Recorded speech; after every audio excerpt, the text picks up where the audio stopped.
a wristwatch given as a Christmas gift, a couple dreaming of escape, a bullet-riddled ending at a remote cabin.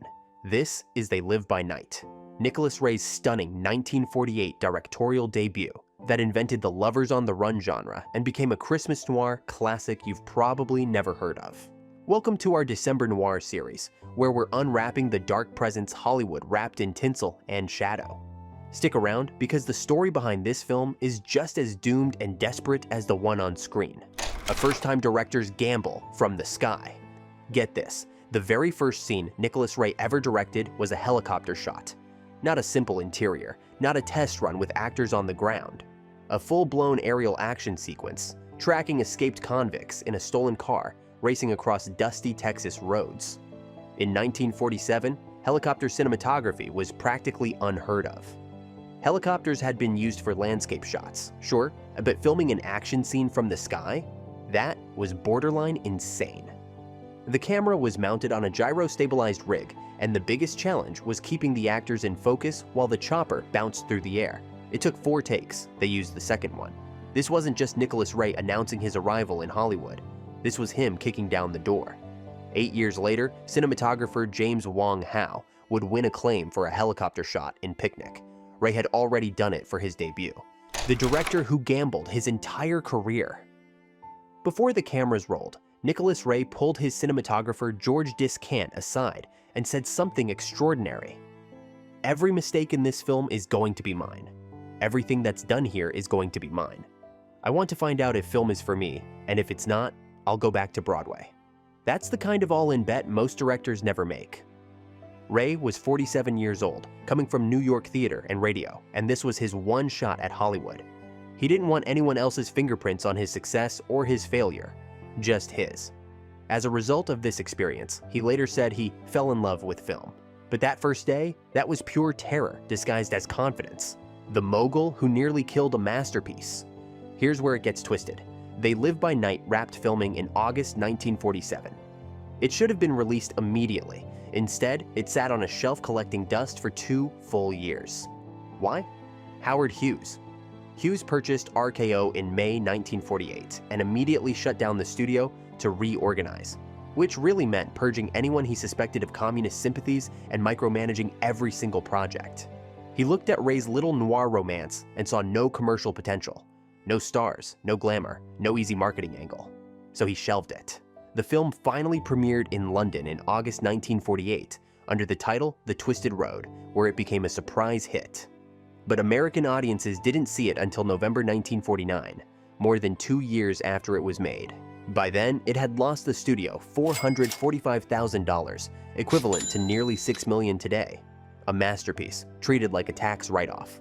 When Cathy O'Donnell couldn't perform. On the very first morning of shooting in the studio, everything ground to a halt.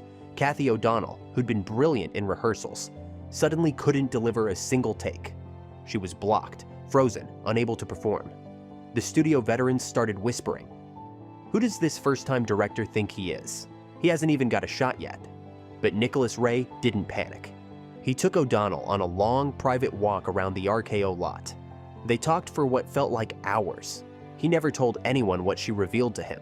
It was something deeply personal, something that had nothing to do with the movie. When they came back, she was ready. She gave one of the most heartbreaking performances in noir history. That's the kind of director Nicholas Ray was. He didn't just direct actors, he understood them. The role that got away from a future icon. Robert Mitchum desperately wanted to play Chicamaw, the one-eyed villain. And I mean desperately.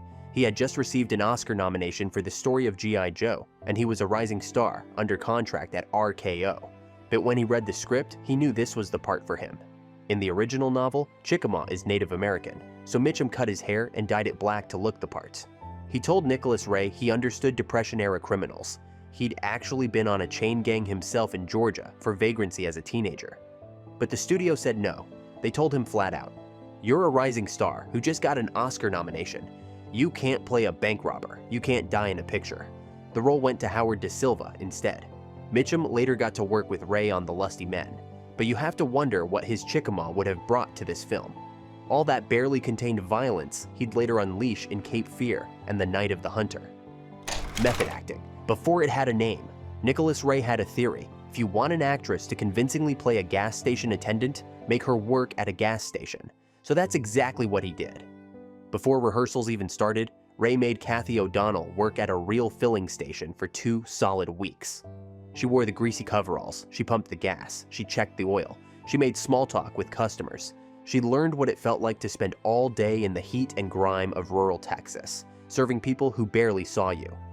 It shows in every frame. O'Donnell's Keechie isn't a Hollywood version of a country girl, she's the real thing. There's dirt under her fingernails and weariness in her eyes. She's someone who's been invisible her whole life, and when Bowie actually sees her, it's the first time anyone ever has. That's the kind of director Nicholas Ray was. No shortcuts, no fakery, just truth. The author got $500, then RKO got rich. Edward Anderson wrote Thieves Like Us in 1937, one of the Great Depression-era crime novels. The Saturday Review of Literature called him the heir to Hemingway. Raymond Chandler praised the book. It was raw, authentic, devastating. In 1939, desperate for cash, he sold the film rights to screenwriter Roland Brown for $500. That's it. $250 up front, $250 30 days later. Then, in 1941, Brown turned around and flipped those rights to RKO for $10,000. A 20 times markup. Anderson got nothing from that second deal. Nothing. For context, the film's total budget was over $800,000. Anderson was making $30 a week as a Fort Worth journalist when the movie came out. He wrote to Howard Hughes asking for more money, pointing out that his novel was the entire foundation of the film. Hughes's legal department sent back a terse, formal rejection. Anderson's wife remained bitter about this for the rest of her life. Rightfully so. The man created the template for every Lovers on the Run story Hollywood has made since, from Bonnie and Clyde to True Romance. And he got $500 while everyone else got rich off his work. Before we continue, let's talk about what you're watching. This is Christmas Noir, a special series for December, where we're exploring films that wrapped holiday tinsel around murder, betrayal, and doomed romance. These are movies that understand Christmas isn't always about joy and redemption. Sometimes it's about desperation, last chances, and broken dreams. They Live by Night is a perfect Christmas noir, because Keechie gives Bowie a wristwatch as an early Christmas gift, knowing his time is running out. Christmas becomes not a celebration, but a countdown to tragedy. We've got more of these dark holiday gems coming throughout December, so hit subscribe and don't miss this exciting series. Now, let's get back to the chaos. When folk music met film noir. Here's a connection you didn't see coming. Nicholas Ray tested Pete Seeger for a role in the film. Yeah, that Pete Seeger, the folk legend. Ray and Seeger knew each other from Ray's days in New York theater and his work with the Federal Theater Project. In the early 1940s, Ray had directed a radio show called Back Where I Come From, featuring Seeger, Woody Guthrie, Led Bailey, and Burl Ives. So when Ray came to Hollywood, he thought about bringing his folk music friends with him. Seeger tested for They Live by Night, but didn't make his film debut until 1964. Still, the fact that Ray even considered him shows the kind of authentic working-class sensibility he wanted for this film. This wasn't supposed to be slick Hollywood noir. This was supposed to feel like real people in real trouble, when method meets misfortune. During production, Farley Granger had to film a scene where Bowie jumps from a moving freight train. This wasn't a stunt double moment. This wasn't camera tricks. This was Granger actually leaping from a train. And he broke his ankle. The production didn't shut down. They didn't rewrite around it. They just worked around his injury. If you watch closely in later scenes, you can see him favoring one leg. The limp became part of the character. Another wound that Bowie carries. Another reason he can't quite run fast enough from his past. This is 1947 filmmaking. No CGI safety nets, no insurance companies shutting everything down. Just actors throwing their bodies at the camera and hoping for the best. Granger would later call They Live by Night one of his favorite films, despite, or maybe because of, the pain it cost him. The seediest justice of the peace in film history. One of the most memorable characters in the film is Hawkins, the corrupt justice of the peace played by Ion Wolfe. Bowie and Keechie stumble into his late-night operation, where he performs quickie weddings for $20 cash. But here's the brilliant part. Hawkins doesn't just marry them, he also sells them a stolen hot car, a convertible they use to drive to their doomed hideaway. It's a one-stop shop for criminals. Get married, buy a getaway vehicle, and try to convince yourself you have a future. This scene only exists because of the production code. In earlier drafts, Hawkins was a corrupt judge, but the censors at the Breen office objected. They suggested toning down the loyalty and honor among thieves and making Hawkins less powerful, so Ray made him a sleazy justice of the peace instead, which somehow makes the scene even more pathetic and perfect. When holiday decor becomes a weapon. There's a scene in this film that perfectly captures its dark heart. Chicamaw shows up at Bowie and Keechie's cabin just before Christmas, demanding that Bowie join him for another bank job. When Bowie hesitates, Chicamaw picks up a glass Christmas ornament and slowly crushes it in his fist. No dialogue needed, no threats spoken aloud.